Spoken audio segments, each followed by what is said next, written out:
हद हो गइल बाटे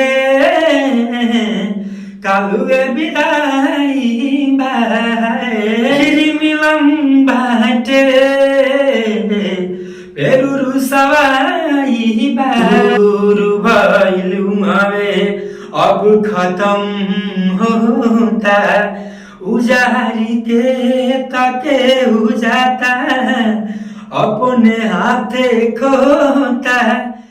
चलिए भाई बताइए अब। नमस्कार, मैं कुलदीप कुशवाहा बिहार के मुजफ्फरपुर से हूँ।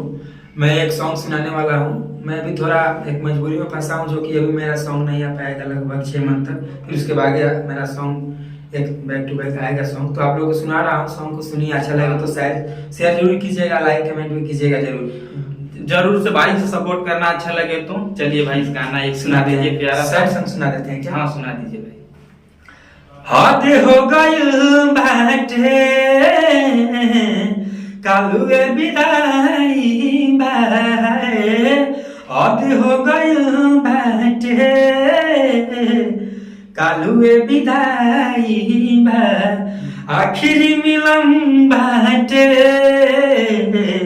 पेरुरु सवाई बा हद हो गइल बाटे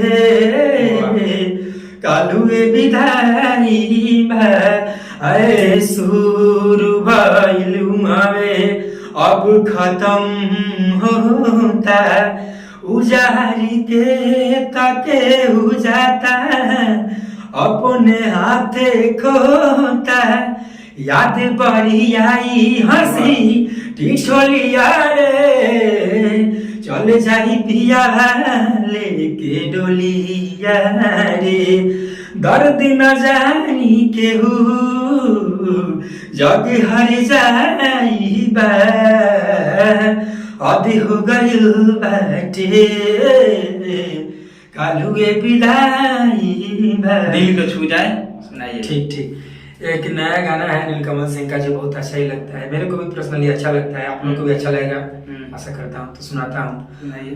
अक्सर नादानी करे दिल देखा जवानी में आ रही हन बहस में कबो कहा डाली परेशानी में करिहन प्यार यारी बहुते झमेले बा करिहन प्यार यारी बहुते झमेले बा हंसे के बसाथी में यार रोवे के अकेले बा हंसे के बसाथी में यार रोवे के अकेले बा केहू मिलावे के जीमा नहीं ले ले बा हंसे के बसाथी में यार रोवे के अकेले बा। सुनाते हैं सैड सॉन्ग, ये भी बहुत अच्छा सॉन्ग है।